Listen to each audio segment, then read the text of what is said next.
According to MSI's product page, the MicroStar International Performance Gaming Sekira 500X, quote, is the most innovative, sophisticated, and customizable gaming chassis inspired by the axe of Perun, the most powerful and highest god in the pantheon. That's probably true. There's not a lot of competition in the gaming chassis inspired by the axe of Perun, the most powerful and highest god in pantheon category. Moreover, MSI said, quote, the tilted slash across the facade reflects the power of the axe of Perun while terminating the wickedness and evil for justice. What? Cool, MSI, all right, thanks. So we have to give MSI some credit here for this case, the Sekira 500X, and that's because MSI won an award for it. It won the 2020 IF Design Award for this case, as well as for its 500G. And if you're wondering how to get that award, well, you can ask one of the 2,552 companies that received it last year alone. If you are interested in winning your own IF Design Award, it's just 250 to 450 euros per entry, plus another 200 euro jury fee per entry that gets past the digital pre-selection phase, plus another mandatory 2,700 euro winning fee for actually winning, or 1,600 euros for any category other than product and packaging. Now, if you, like MSI, are thinking, wow, that sounds great, but I'm worried that my product isn't very good, don't worry.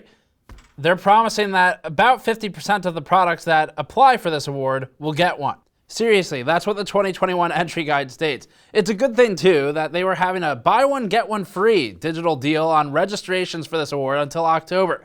And yes, this is all serious. That's actually how this works. The IF website lists 46,491 winners since 1954. So, as we get into the review of the 500X, it seems that the way MSI conducts business hasn't changed very much since the last time we covered them. Before that, this video is brought to you by Crucial Ballistics Memory, including the nuke hits targeted for use with AMD's new Ryzen 5000 CPUs. Crucial's new Ballistics Max memory is some of the highest performing memory on the market and can be tuned for timings and clocks to improve performance. The company also has its other Crucial Ballistics kits for a more affordable entry to enthusiast-grade memory. Crucial is a Micron brand and has direct access to its own memory supply. Learn more at the link in the description below. The Sekira 500X is a case that MSI has shown us several times at this point. So we saw it a couple of years ago at MSI's Taiwan headquarters. We saw it when they were working on pre-production samples. We saw it at a couple of different trade shows, CES, Computex. And we actually, one of the times when we visited MSI in March of 2019, we sat down with one of their case PMs and talked about this case and the other cases and really tried to work with them on getting through about the problems with the case design at its prototype stages. Nothing got through. This case has a few upsides, but it's also a lot like the H500P original. If you've been a long time viewer of GN, you remember how that went. Cooler Master H500P. Okay, we'll get to Patrick's build notes in a second, but I'd like to start with the 200mm fans. So this has 4 200mm fans. They're for decoration. And the fans on the front here are smashed right against the glass panel. So the glass panel depth, the depth from the panel to where the fans can mount is 3.5 centimeters. The fans themselves take 2.6 centimeters of that depth, leaving about 1 centimeter, a little less than 1 centimeter of actual clearance for the fans to breathe. This is literally the same problem that the H500P had before Cooler Master completely revamped it and made it actually a really good case when they went to the H500P mesh and later the H500M. So it's the same problem. It doesn't matter how much mesh it looks like it has on the side of the case because the fan is consuming, as in the frame of the fan is consuming most of that depth. So it's a mirage. It's not actually there. It just looks like it's breathable. Now you could try to get more clearance for the fans by mounting them on the inside of the chassis, because MSI has put it on the outside, which further restricts the breathability. But if you move it to the inside, 1, these particular fans don't fit, and 2, even if they did, it ruins the entire point of them, which is for decoration. The top fans have the exact same problem, where I'm looking through right now, and hopefully we can get a good shot of this, and I can barely see through to the other side to the light in the studio. So most of that space is being taken up by the fan, and that's a problem when the top of it's glass. You can make this work. you can have your glass and eat it too, as long as there's a big enough mesh on the sides, but they're just not using it properly here. So these fans, they actually do more harm than good. A 200mm fan can work really well. It's low static pressure, so that's a downside. That means it's gonna have trouble fighting against any type of impedance to flow to get air into whatever it's getting it into. The upside is that they can spin a lot slower and move a lot of air through a much larger hole. So that's a good thing if you're trying to reduce noise and increase the overall efficacy of your performance per dB or whatever metric you want to use for that. The problem, though, is that when you combine a low static pressure fan with a lot of impedance, you end up with garbage.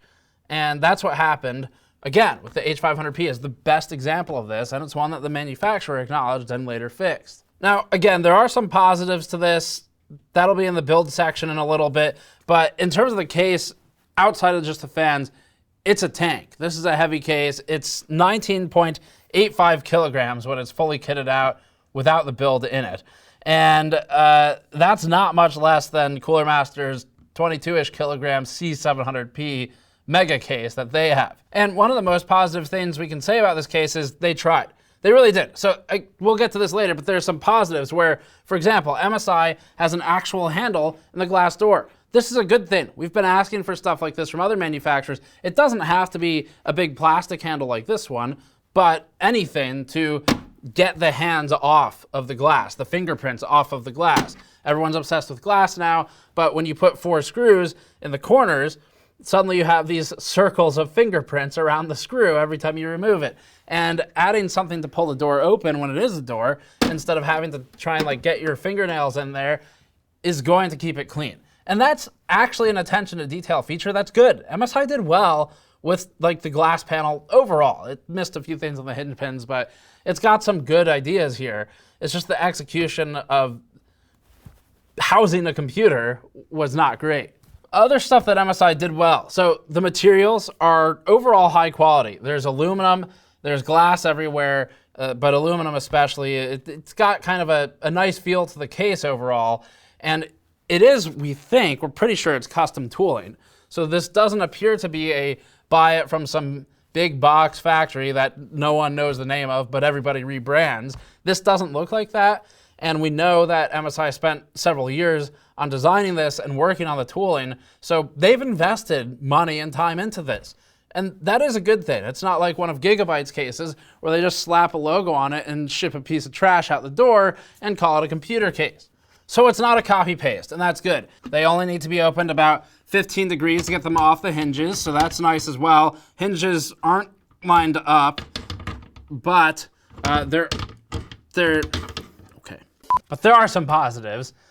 Let's get into Patrick's build notes, then we'll talk thermals and conclusions. Front and top panel attachment uses the same old fragile plastic alligator clips that have been around forever.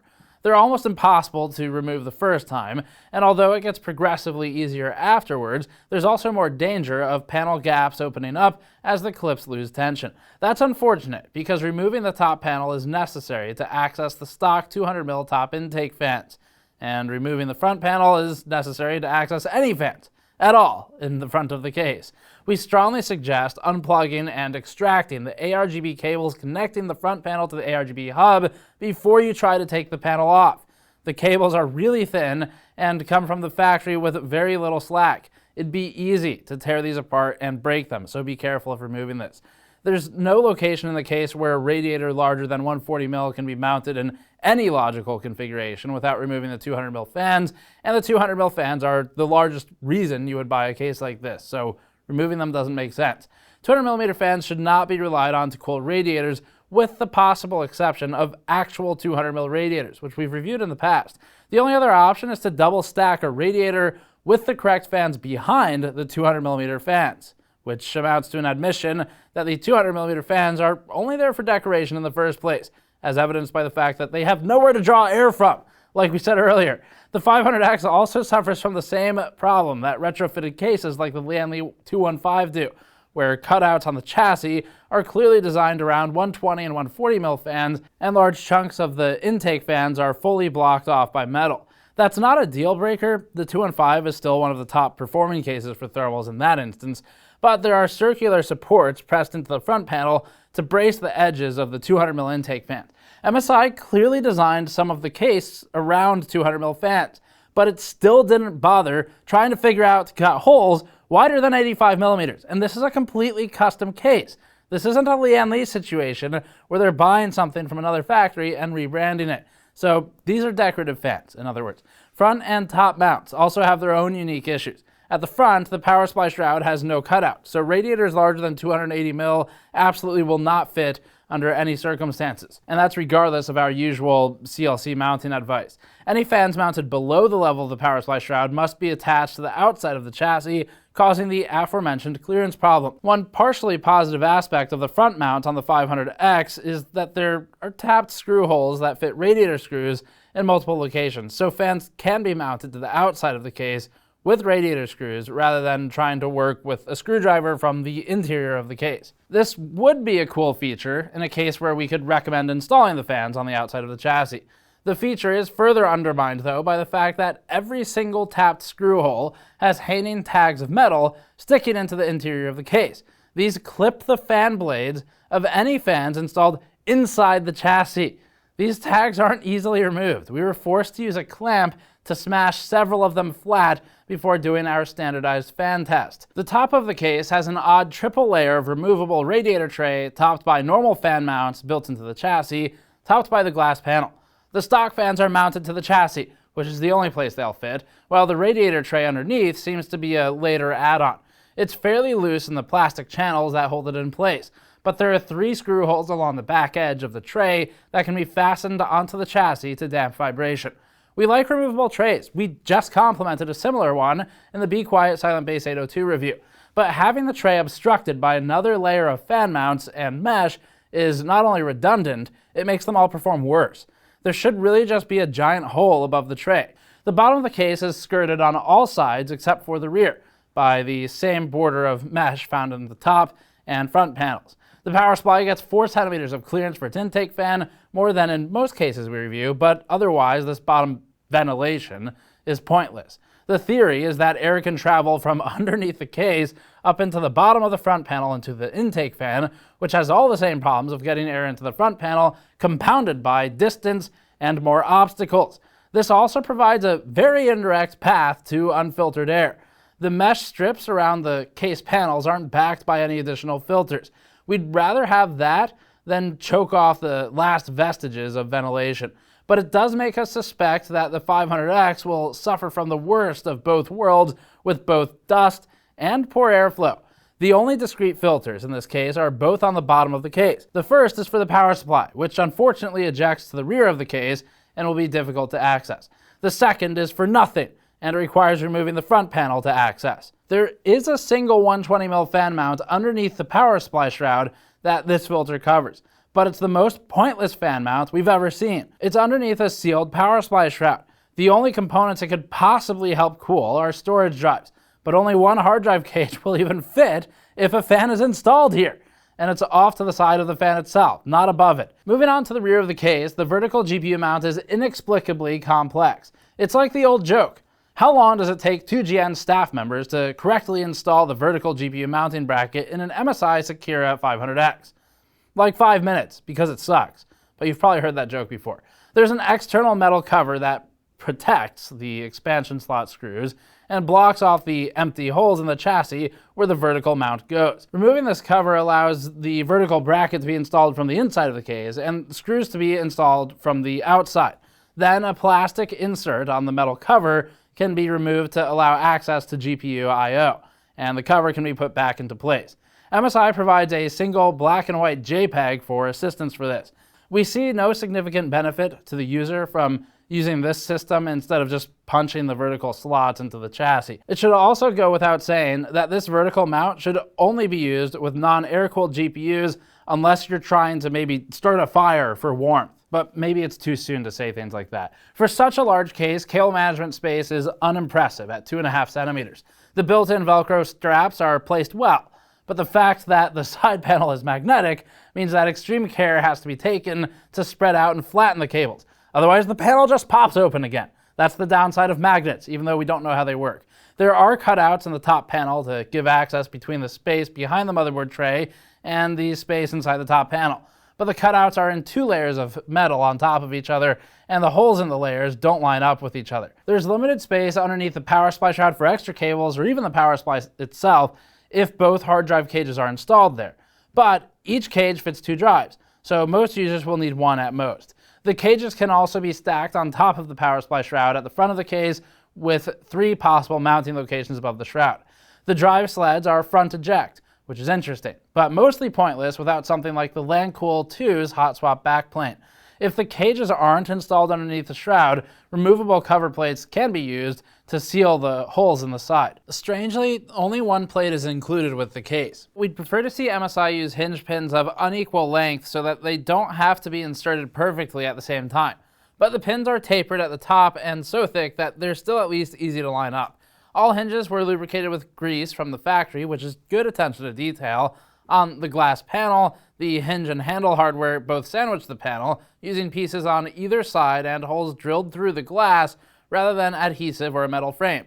This is also a positive point. Front panel I/O is generous, with 4 USB 3.0 Type A ports, 1 USB Type C port, separate audio in and out jacks, and an LED control button that appears to have replaced a reset button previously. The LED button cycles through baked-in profiles on an ARGB hub, a 3-pin hub, that controls the 4 ARGB case fans, the stripe on the front panel, and the MSI badge below the stripe. That leaves 2 empty slots for additional ARGB devices. The hub can also be controlled via a motherboard header, in which case the LED button can resume its original purpose as a reset button. Some of the baked-in patterns are obnoxious, but the lighting itself is done well, and the front panel stripe and badge look good against the dark tinted glass. The glass attracts fingerprints, but this isn't unique to MSI. And as a positive, putting handles on the side panels dodges the biggest source of fingerprint. And finally, some credit is due for so-called E-ATX support. The 500X can fit full-sized SSI EEB boards, and it has the appropriate standoff holes as well. There's an extra set of cable cutouts in the motherboard tray between those standoff holes in the hard drive mounts, so even with the hard drive cages installed inside the body of the case and the largest possible motherboard installed, there's still a path for cable routing. Time to get into thermal testing. The 500X gets hot, which should come as a surprise to nobody. It got hot enough that we were forced to drop our noise normalized testing, although we were able to complete the rest of the standard test suite. We did tests with both the front panel removed and with the front and top panels removed, just to see how these sealed panels impact the performance. Thermal testing is overall more limited in this review because, frankly, the torture test gets the point across, and we didn't want to burn out test cycles on our hardware. With all 5 stock fans running at 100% speed, the baseline CPU torture test average was 68 degrees Celsius over ambient. It never throttled in a technical sense, but it was on the edge of doing so throughout the entire test. 68 degrees indicates that thermals are out of control. Removing the front panel dropped that to 49 degrees, which is one of the largest differences we've ever seen from a single panel change. Even the BitPhoenix Enso didn't swing that much from removing the front panel. The 500X is filled with 200mm 1000 RPM fans that can do an excellent job of cooling if they're allowed to, but covering it with glass panels completely prevents the fans from doing their work.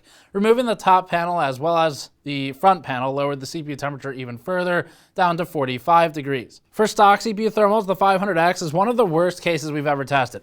The Enso itself only averaged 64.2 degrees here, although the Walmart DTW's position is still safely unchallenged at an impressively poor performing 73.4 degrees. This is normally where we'd compare the case to some price-appropriate competitors in the script, but there's not any point to this time.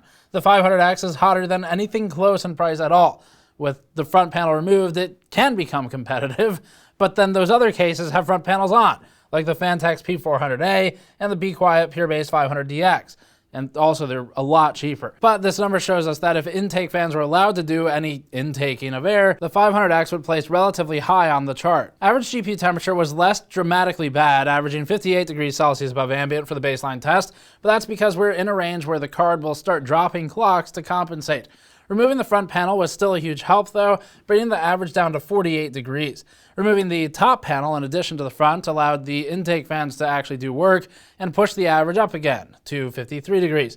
The normal front to back airflow pattern works well for the GPU, but allowing the top intake fans to work conflicts with that airflow pattern and keeps hot air down around the GPU cooler. It's a pressure system in a case, and that's why sometimes certain panels have impact on the CPU but not the GPU, and vice versa. As with the CPU temperatures, the stock average is one of the worst on this entire chart, while the average with the front panel removed is among the best. Without any modification, MSI's case is in the illustrious company of the H510 Elite and the Inwin 805 Infinity, which is a notoriously hot case. Rendering the monkey head scene in Blender using the CPU raised temperature to 42 degrees Celsius for the average, but that doesn't sound like much compared to the baseline torture test average. That's because the GPU doesn't do anything in this test, and so it's a lot less power load in the case. In this test, though, that temperature places the 500X alongside, again, the ENSO, right behind the Q500L and the Walmart DTW. These are reigning champions of being terrible. The Sekira 500X is incapable of dealing with heat in the stock configuration. For our standardized fan test, we chose to mount the fans on the inside of the chassis, away from the front panel. This gave the fans better access to the intake vents for the best possible chance at cooling, so we're trying to help it out here. As we've already mentioned before, doing this required cleaning up metal protrusions on the inside of the case that made contact with the fan blades and would have damaged them. This test uses a set of 3 fans, 2 140mm intakes and 1 120mm rear exhaust, with the widest possible compatibility as a result of that. The stock setup of the 500X uses 5 fans, 2 top intake, 2 front intake, 1 rear exhaust, and the intake fans here are all 200mm. Keep that in mind when comparing these results to the original torture test results. Here's the chart. Using the smaller fans, the CPU temperature averaged 52 degrees Celsius, down from 68 degrees in the original torture test.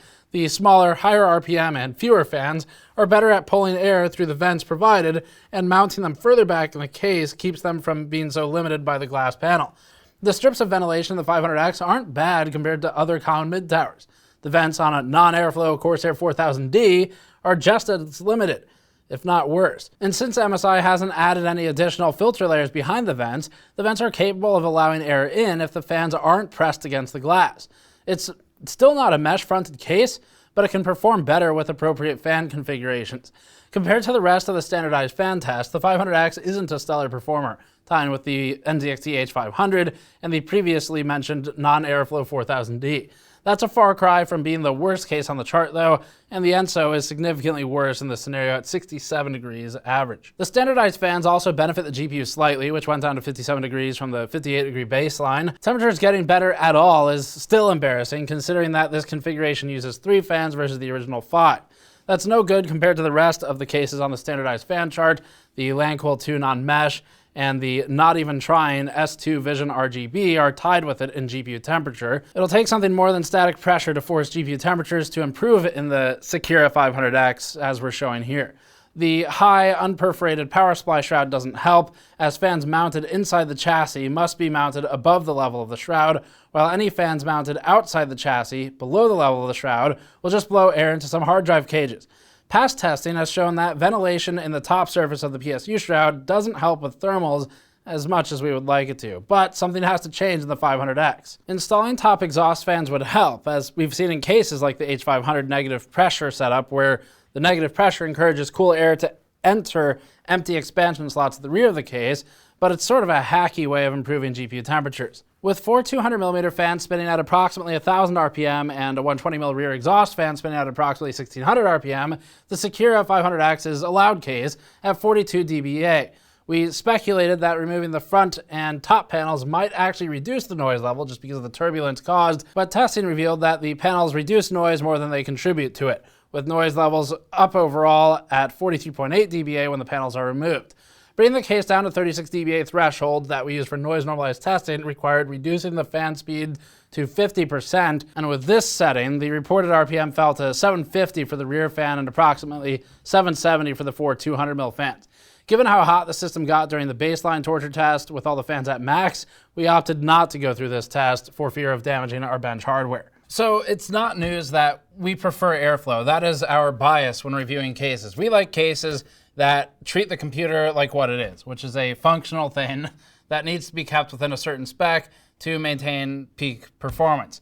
And this case doesn't achieve any of that. It should therefore be no surprise that we don't find this case particularly well designed overall. It does have, as stated earlier, several partial upsides, but nothing that makes up for the many downsides of the case, and they're not all cooling based. there's other stuff too. So the MSI, the Sekira 500X is probably, to be completely, to give MSI some credit here, it is doing better than most of its motherboard competitors when they try to make a case. But it's nowhere close to the caliber that you get from a true case manufacturer who only focuses on making cases. If you wanted to make this case work, what you should do is, well, there's not a lot you can do to make it work, but the best thing you could do is get the fans mounted behind the rails and use smaller fans that are higher pressure. That's how you would try to overcome all of this, but even then it's going to be problems. So this case, we haven't actually said the price yet. This is a $250 case. It's $237 on Newegg right now. And it is definitely not cheap. So the price doesn't seem like it's overpriced or anything, because all of this is expensive. It's heavy. It costs a lot to ship it around, freight even, and it's all glass and aluminum. None of that is cheap. So the price seems okay. It's just that the case is missing key knowledge to really deliver a good case. So MSI is clearly willing to spend the money on it. They've done it here. They just maybe need some more experience making cases to realize any potential that might be there under the surface. So that's it for this one. There are plenty of other cases in the $250 and lower range that are a lot better than this that you should buy instead. And that's more or less our review. MSI's maybe got some potential, but it needs to take a closer look at the market and not do the typical motherboard manufacturer thing. Asus did the same thing with the Helios and just say, we make motherboards and video cards. That's pretty hard. How hard could a case possibly be? Turns out, pretty hard. So anyway, that's it.